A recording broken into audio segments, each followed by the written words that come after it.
welcome to part 2 of Between the Binary, BokuAkaKuroKen, and it's Enby Kenma. I'm very excited for this video. You seem to really like the first part and I promised you to give you the second part as soon as possible. So without further ado, let's jump straight into it.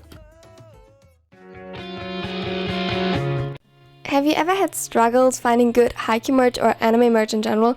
Because I for sure did. It can be hard, but this shop offers amazing merch. Like, I'm literally obsessed with the Haikyuu merch. They have the cutest hoodies ever. Now, if you want to get 10% off, click the link in the description. They offer me a collaboration, which is literally amazing, and you support my channel this way. So, win-win. Let's go. He in fact didn't start the game. For the rest of the day, he was caught up in his thoughts, trying to focus on more familiar things to not fall too deep into the pit of overthinking. By the time he lay curled up in bed, engulfed by the warmth radiating from his boyfriends, he was certain.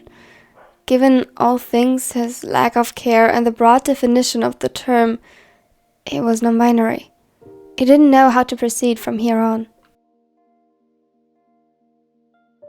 His eyes wandered up Bokuto's chest to his face, and a sudden pressure built up behind them as his fears resurfaced. It was stupid to think Bokuto would fall out of love so suddenly, especially since he didn't intend to change much, but he couldn't help it.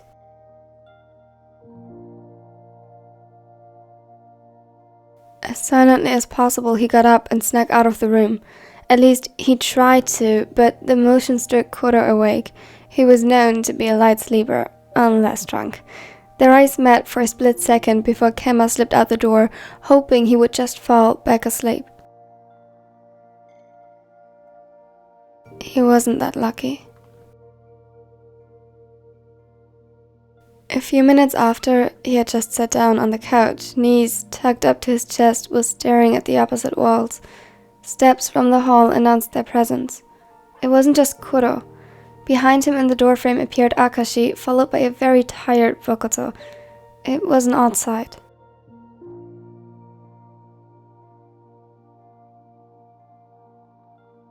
Sorry.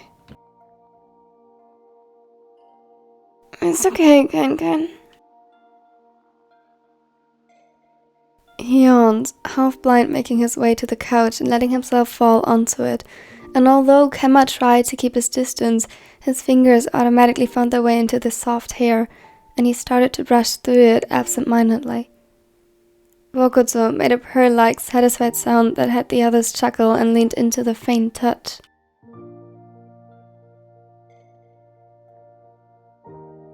Couldn't sleep, love? Kuro half sat on the coffee table to take the place opposite to him, while Akashi chose the second couch to his left. Kenma sighed and shook his head.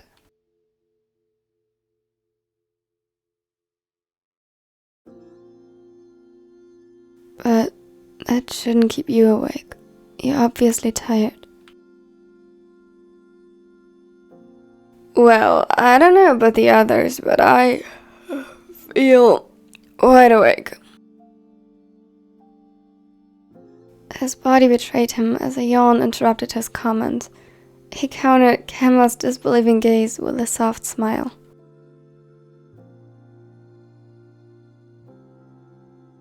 If something is troubling you, we're here for you. You don't have to talk about it, but if you need us to, we'll stay by your side the entire night.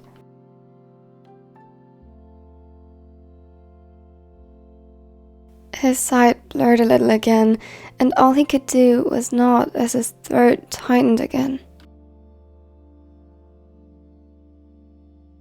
Yay! Midnight slumber party. His words were slurred, and he threw his hands up in an uncoordinated motion, hitting Kenma in the head accidentally. Oh, sorry, Kenma. It's alright.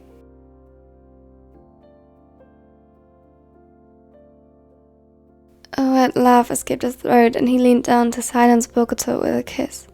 It was bittersweet, salt hanging on his lips from a few rogue tears mixing into the touch.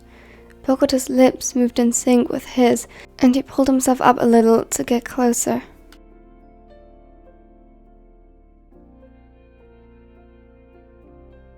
When they separated, Kenma could see the worry reflected in his eyes, but simply closed his arms around him and hid his face in the bi-colored hair. I love you. His voice almost broke.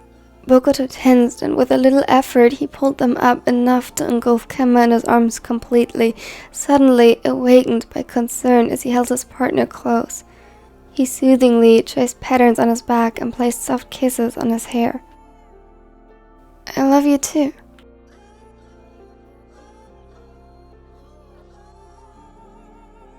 Next to them, Akashi got up.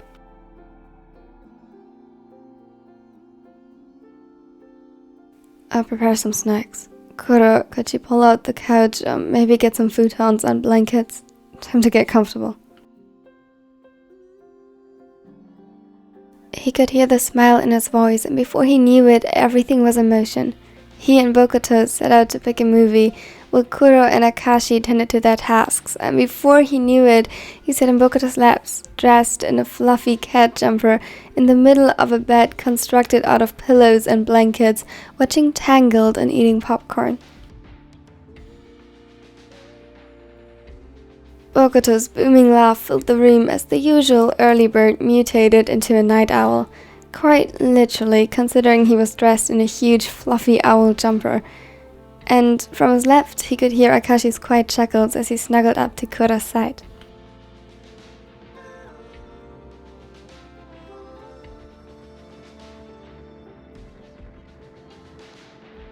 The taller matched Kenma in his black cat jumper and watched all three of them attentively, and more than the actual movie. He caressed Akashi softly and placed occasional kisses on his temple and hair. Their eyes met a couple of times and was always accompanied by a reassuring smile.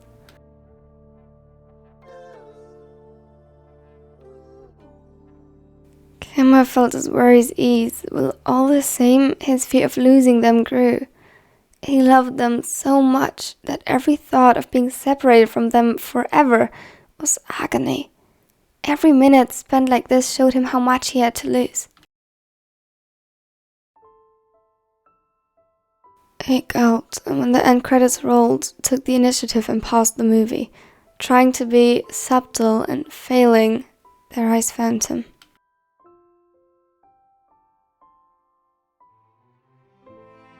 Do you want to watch another movie? Kenma shook his head slowly while trying to keep his breathing calm, yet his traitorous heart hammered wildly against his ribs.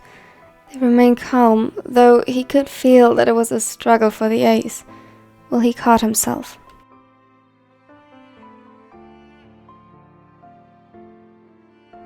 I think I might be non-binary. He blurred the words out, forced them to finally leave his lips. Deep breaths.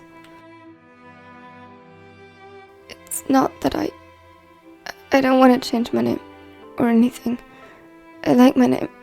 He and pronouns are also fine, it's just... He could feel Bokuto wrapping his arms around him more tightly to ground him. A small circle had formed as they listened to the former satyr. Ever since I started wearing skirts and makeup more often, more and more people seemed to mistake me for a girl, and I found that I don't mind. Whether they call me a guy or girl, it feels the same to me. Neither is fine as well. So...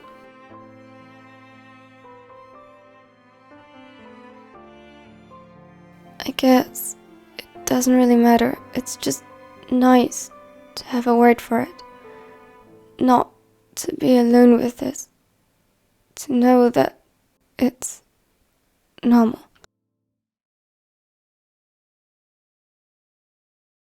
Akashi nodded slowly. It is, and if it makes you feel better, then it does matter. Thanks for telling us, and I hope you know that we love you. This doesn't change anything if you don't want it to. The others nodded in approval, but Kenma hesitated, not ready to give into the feeling of safety just yet. But Ko and Keiji, you're gay, so if I'm not... Bokuto huffed. Yeah, I am. So? I'm sexually attracted to guys. You have a male body. I got to know and love you as a guy. The fact that I love you and am attracted to you won't just suddenly change after years because now you go by a new label. Besides, I love you for more than just your gender. You're amazing, Kenma.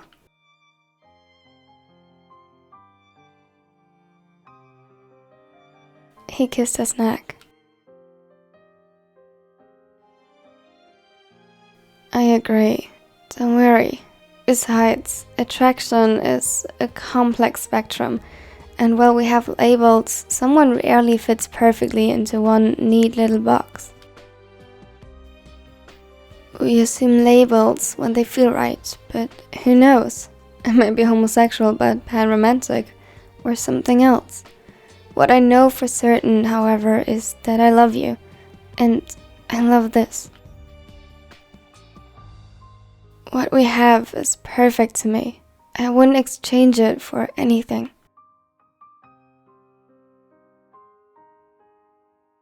Kenma barely noticed the overwhelmed and happy tears slipping from his cheeks as he listened. Kuro reminded him by reaching a hand out and wiping them away, his own eyes covered with a glossy veil. See, there is nothing you'd need to be worried about. We love you, no matter what label you think fits you best, and we'll respect whatever you choose. So if you want us to change anything...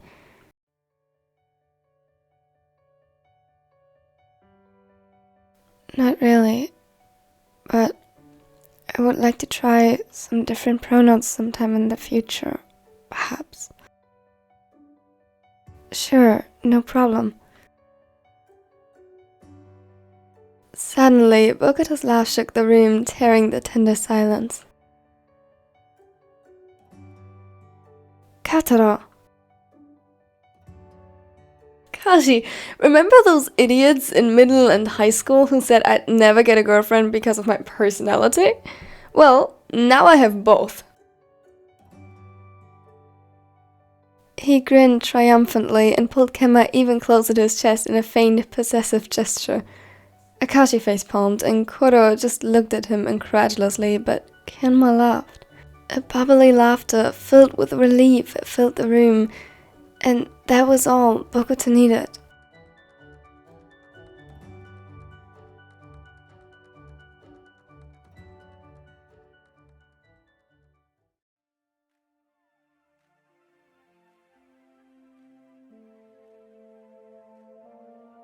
And this concludes Between the Binary, one of my absolute favorite one-shots I've written so far. I hope you liked it too. Thank you so much for watching to the end. If you'd actually consider leaving a like, because it really helps this channel grow, even though we've already grown so much. Oh my god, this is so much more than I ever imagined. Doesn't matter. And if you don't want to miss out on anything in the future, subscribe. I know that over half of you aren't subscribed yet, which... Why? Obviously you're returning and watching the content, so no. I hope you have a wonderful and amazing day. Bye!